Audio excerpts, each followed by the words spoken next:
हरिओम मंडळी. आपण तिसऱ्या आख्यानामध्ये हे पाहिलं होतं की का सांगितलं हे आख्यान रामाला, तर श्रद्धावान लभते ज्ञानम. ज्याला ज्ञान प्राप्त करायचं आहे त्यांनी श्रद्धावान असणं आवश्यक आहे. अभ्यासाने ज्ञानाचं दृढीकरण केलं पाहिजे. म्हणजे जे ज्ञान आम्हाला मिळालं त्याचा परत परत अभ्यास केला पाहिजे. आम्हाला संस्कृत शिकवणारे आमचे गुरुजी होते, भागवत गुरुजी, पुण्याला. ते राहायचे तिसऱ्या मजल्यावर आणि त्यांना पाणी खालून न्यावं लागायचं. तर ते पाणी भरेपर्यंत रोज एक ग्रंथ मोठ्याने म्हणत ते पाणी भरायचं. तर एक दिवस आम्ही त्यांना विचारलं की हे का? खरं म्हणजे आता तुम्हाला ते इतकं अंगवळणी पडले की तुम्हाला पाठ असं पुन्हा पुन्हा ते म्हणण्याची आवश्यकता आहे का? तर त्यांनी असं सांगितलं, विद्या ही पक्षिणी आहे.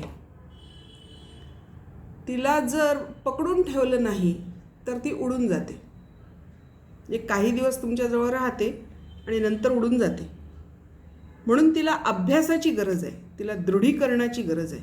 विद्येचा नेहमी अभ्यास केला पाहिजे, दृढीकरण केलं पाहिजे. आणि प्राप्त ज्ञान आहे ज्याचं आपण दृढीकरण करतो आहोत त्याची अनुभूती पण आली पाहिजे.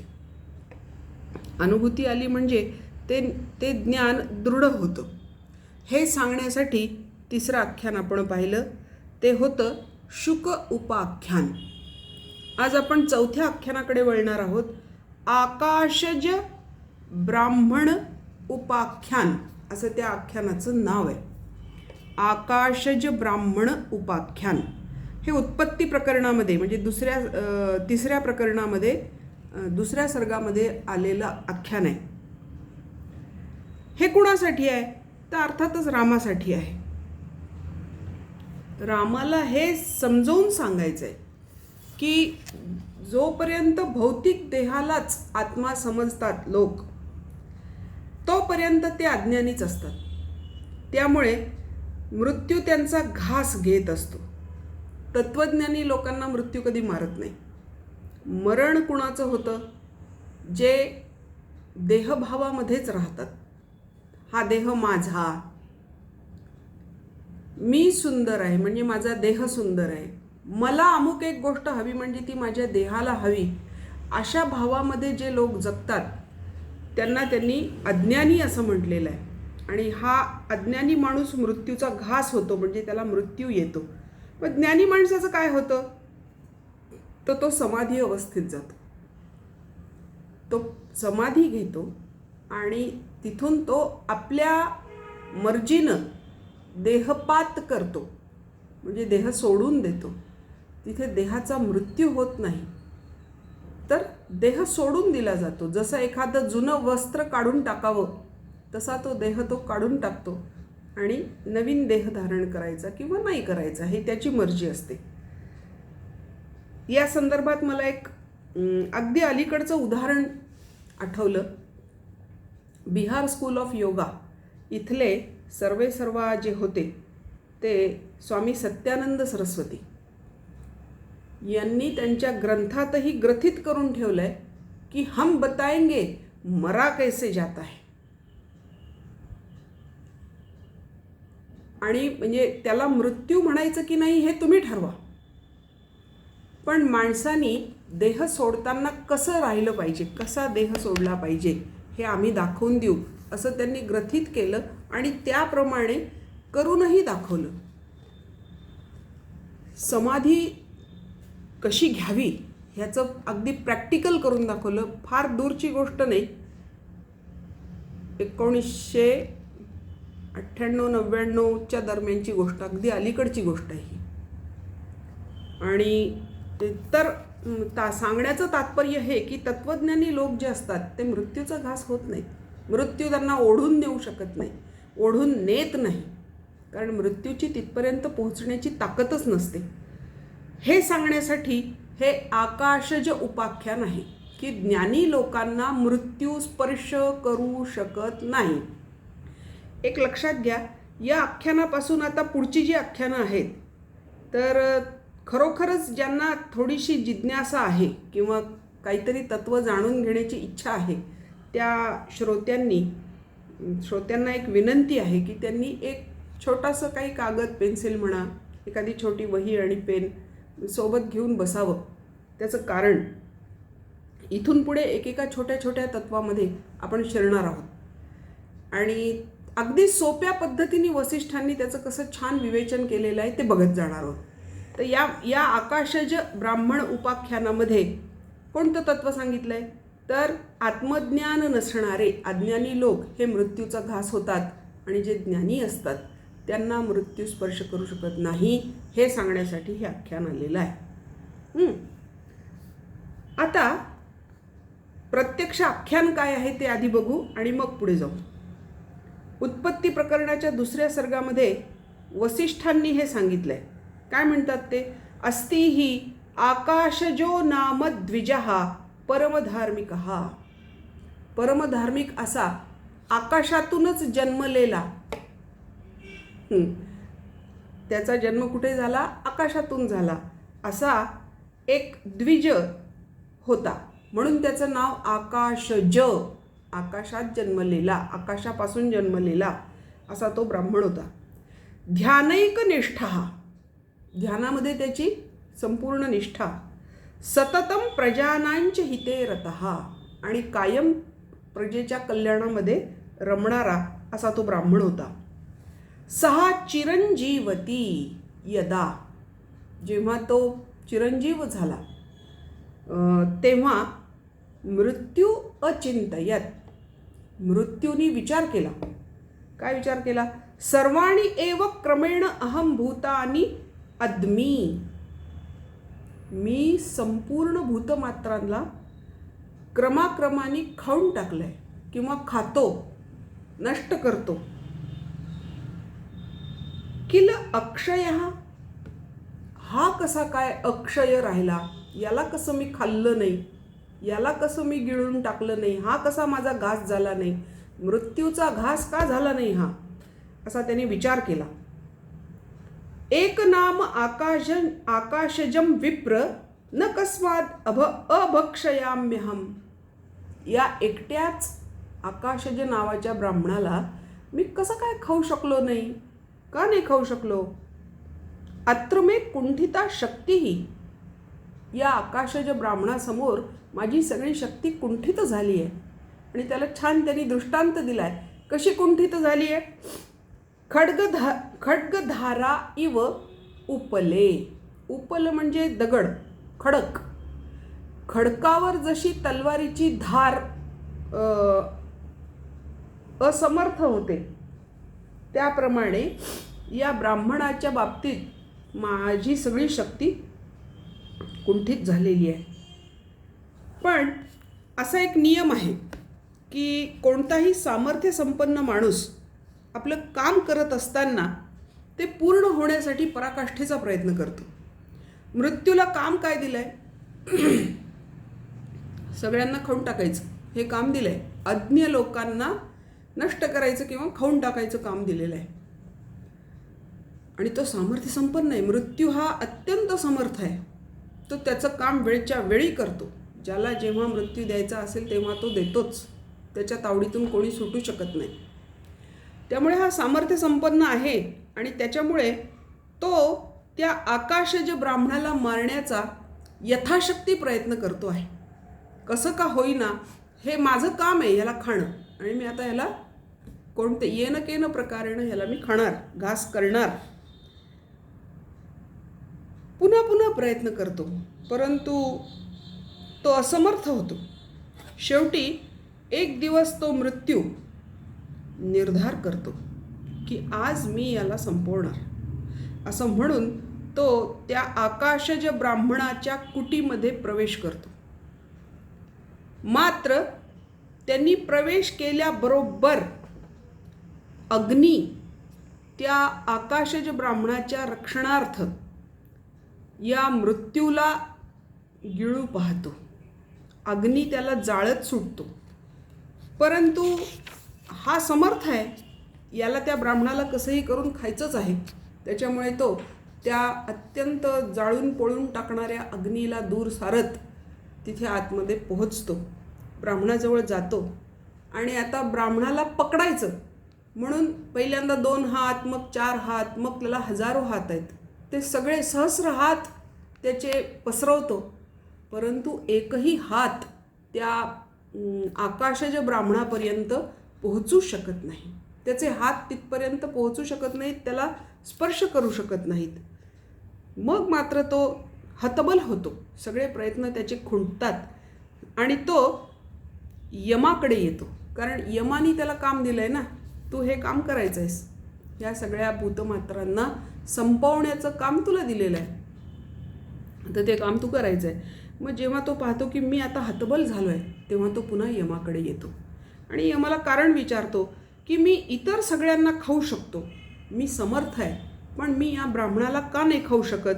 या खाणं तर दूर, मी त्याच्या अंगाला स्पर्श करू शकत नाही, मी त्याला पकडू शकत नाही, हे कसं काय? याचं काय कारण आहे? यम त्याला म्हणतो, अरे मृत्यू, तुला एक गोष्ट माहिती आहे का? तू म्हणतो की मी ह्याला खातो, मी त्याला खातो, मी सगळं जग खातो, मी प्राणीमात्रांना खातो, असं तू म्हणतो, हे खरं आहे. पण तुला हे माहिती आहे का की कुणालाही खाण्याचं सामर्थ्य तुझ्यात नाही जोपर्यंत त्याची कर्म त्याला मृत्यूपर्यंत आणून सोडत नाही तोपर्यंत. म्हणजे तू त्यालाच खाऊ शकतो ज्याची कर्म त्याला मृत्यूपर्यंत ओढून आणतात. किती छान गोष्ट सांगितली त्यांनी की तू कुणाला मारू शकतो?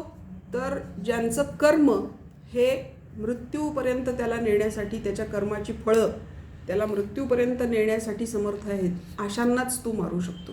बाकी कुणालाही तू मारू शकत नाही, तुझ्या इच्छेने तर मुळीच नाही. त्याची कर्म त्याला मारतात. ज्या माणसाला, ज्या प्राण्याला, ज्या भूतमात्राला तू मृत्यू देतोस किंवा मारतोस किंवा घास घेतोस किंवा खातोस, तर ते कशामुळे?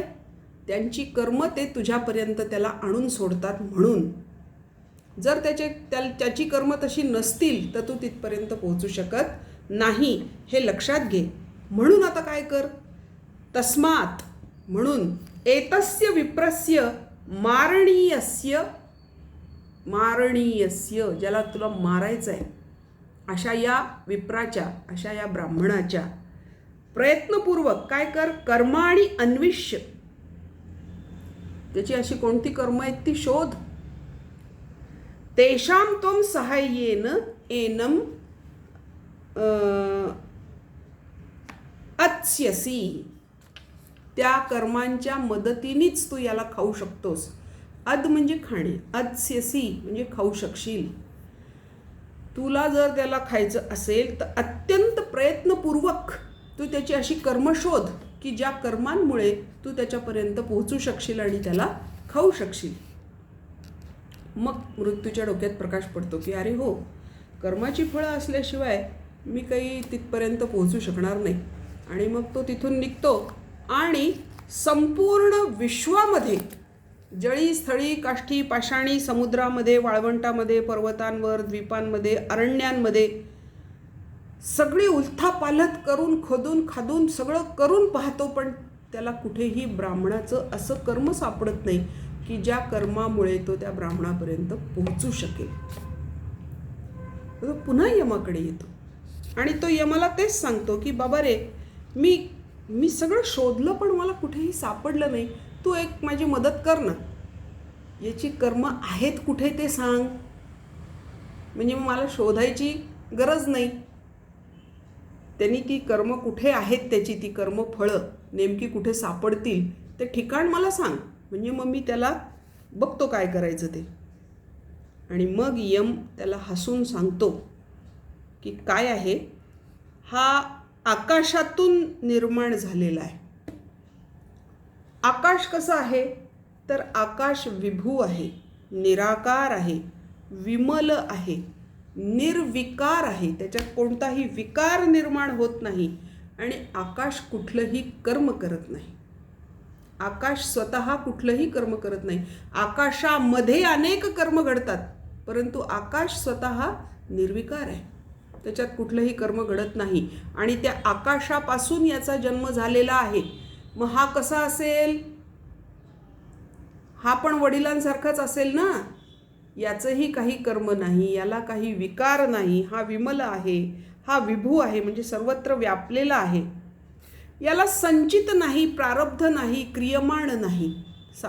ज्या माणसांनी पृथ्वीवर मर्त्यलोकात जन्म घेतलेला आहे त्या माणसांना किंवा त्या प्राणीमात्रांना त्यांची प्रारब्ध कर्म असतात, संचित कर्म असतात आणि क्रियमाण कर्म असतात. म्हणजे या सध्याच्या आयुष्यामध्ये चालू असणारी त्यांची कर्म असतात आणि त्या कर्मांची फळं अनेक जन्मांची साठलेली असल्यामुळे त्याचं जे जे फळ त्याच्या नशिबात आहे, त्याच्या प्रारब्धामध्ये आहे, त्यानुसार मृत्यू त्याच्याकडे जातो. पण याला जर आकाशापासूनच जन्म असेल तर याला न संचित आहे, न प्रारब्ध आहे, न क्रियमाण आहे. म्हणजे कर्म त्याच्याकडे तुला कोणतंही सापडणार नाही. त्याच्यामुळे त्याला देहभावच नाही. आकाशाला देह नाही. आकाश या शब्दाचा अर्थ शून्य. तत्त्वज्ञानाच्या भाषेमध्ये आकाश म्हणजे शून्य. शून्यापासून जन्म झालेल्याला काय असणार आहे? देह नाही, त्याच्यामुळे देहभाव नाही, त्यामुळे संचित नाही, त्यामुळे प्रारब्ध नाही, त्यामुळे काहीच नाही आणि कर्मही नाही. त्याच्यामुळे ते केवळ चैतन्य आहे. हा आकाशज ब्राह्मण हे केवळ चैतन्य आहे आणि तिथपर्यंत तुझे हात पोहोचू शकत नाहीत, असं यम त्याला समजावून सांगतो. मग हे तो बिचारा मृत्यू ऐकून घेतो आणि परत जातो आणि हे मान्य करतो की हा आकाशज जो ब्राह्मण आहे त्याला आता आपल्याला मारणं सोडून द्यायला पाहिजे. आता ही कथा आली कुठून? हा इतिहास आहे. हा इतिहास आला कुठून? तर एक मन्वंतर संपल्यानंतर या मृत्यूचं काम सुरू होतं. म्हणजे तेव्हा त्याचं काम झपाट्याने सुरू होतं, कारण त्याला त्या मन्वंतरात असलेल्या प्रत्येक गोष्टीला खाऊन टाकायचं असतं. प्रत्येक गोष्टीचा नाश करायचं काम दिलेलं असतं आणि ते काम करत असताना त्याला भानच राहत नाही. बेभानपणे तो सगळ्यांना नाश करत सुटतो सगळ्यांचा आणि नाश करत करत करत करत तो कुठपर्यंत जातो? तर या आकाशज ब्राह्मणापर्यंत जातो. मग आकाशज ब्राह्मण कोण आहे? तर हे परमतत्व आहे. निर्विकार, निश्चल, विभू,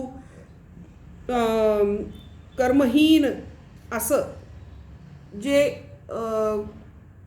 विभूतत्व आहे किंवा आत्मतत्व आहे किंवा परमतत्व आहे, त्या तत्वापर्यंत तो जाऊन पोचतो. त्याला काही कशाचं भानच राहिलेलं नसतं की मी कोणापर्यंत गेलो आहे, कोणाला मारतोय.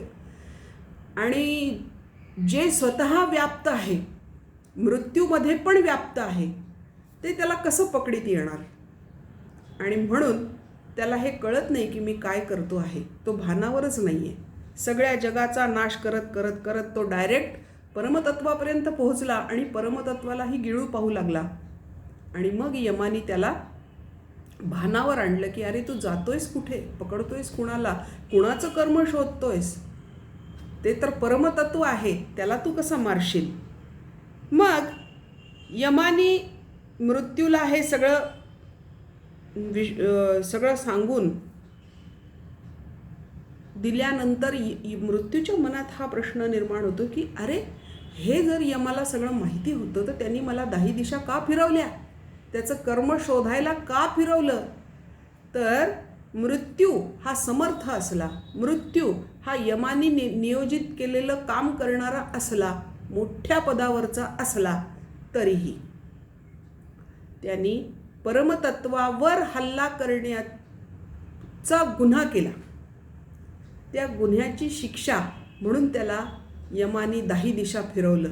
यमानी त्याला कष्ट करायला लावले, कारण त्याशिवाय त्या गुन्ह्याचं प्रायश्चित्त पूर्ण होणार नाही आणि ते प्रायश्चित्त पूर्ण झाल्याशिवाय मृत्यूची सुद्धा त्यातून सुटका होत नाही त्या कर्मफळातून. या गोष्टीमुळे यमानी त्याला दारोदार फिरवलं आणि संपूर्ण विश्वामध्ये त्याचं कर्म शोधायला लावलं. दुसरी गोष्ट अशी की ब्रह्माच्या ठिकाणी कर्माचा अभाव आहे, संकल्प वासनांचा अभाव आहे, त्याच्यामुळे त्याला मृत्यू नाही. तो अमर का आहे, अज का आहे, त्याला जन्म नाही आणि म्हणून त्याला मृत्यू पण नाही. पण जन्म कुणाला आहे? विचार करण्यासारखी गोष्ट आहे. ज्यांच्या मनामध्ये वासना आहेत त्यांना जन्म आहे आणि मग जन्म ज्याला आहे त्याला मृत्यू अटळ आहे. जातस्य हि ध्रुवो मृत्युः हे आम्हाला भगवद्गीतेने सांगून ठेवलेलं आहे. मग परमतत्वाला जर जन्मच नाही, तो अज आहे, विभू आहे, सर्वव्याप्त आहे, सर्व ग आहे, असा तो सगळा असताना त्याला मृत्यू कसा येईल? मृत्यू त्याच्या वाटेला जाऊ शकत नाही. म्हणून जीवाला मृत्यू आहे तो त्याच्या कर्मांमुळे, तो त्याच्या वासनांमुळे, तो त्याच्या इच्छांमुळे, त्याच्या कर्मफळांमुळे. आणि म्हणून इथे त्यांनी असं एक सुभाषित पण दिलेलं आहे, कर्मणा जायते जंतुः कर्मणा एव विलीयते. जंतू म्हणजे आपण समजतो ते बारीक किडे मकोडे नव्हे. ज्यांनी जन्म घेतला त्या प्रत्येकाला जंतू म्हणतात. जन्म ज्यांनी घेतला, मग तो माणूस असेल, पशु असेल, पक्षी असेल, कीटक असेल, वनस्पती असेल, ज्यांचा जन्म होतो तो जंतू. मग हे कशामुळे जन्माला येतात? कर्मणा. त्यांच्या पूर्वकर्मांमुळे ते पुन्हा जन्माला येतात. आणि जन्माला आले की कर्मणा एव विलीयते, त्यांच्या कर्मांमुळेच त्यांना पुन्हा मृत्यू पण येतो. आणि असं हे संसार चक्र त्यांच्या आयुष्यामध्ये सतत चालू राहतं. तर अशा ह्या आकाशज ब्राह्मणाची गोष्ट रामाला वसिष्ठांनी यासाठी सांगितली की कर्म माणसाला संसारामध्ये ढकलतं, संसाराचं बंधन निर्माण करून देतं आणि हे कर्मच माणसाला त्यातून मुक्त करतं. हे सांगण्यासाठी वसिष्ठांनी ही आकाशज ब्राह्मणाचं आख्यान इथे सांगितलेलं आहे. आता याच्यानंतर पुढे एक अत्यंत इंटरेस्टिंग असं आख्यान आहे, लीला उपाख्यान. उत्पत्ती प्रकरणाच्या 15व्या सर्गामध्ये ते येतं. आणि ते काय आहे हे आपण आता उद्या बघणार आहोत. आज आकाशज ब्राह्मणाची गोष्ट लक्षात ठेवायची, म्हणजे मग त्याच्या आधारावर पुढची लीला उपाख्यानाची गोष्ट आपण पाहणार आहोत. तोपर्यंत हरिओम.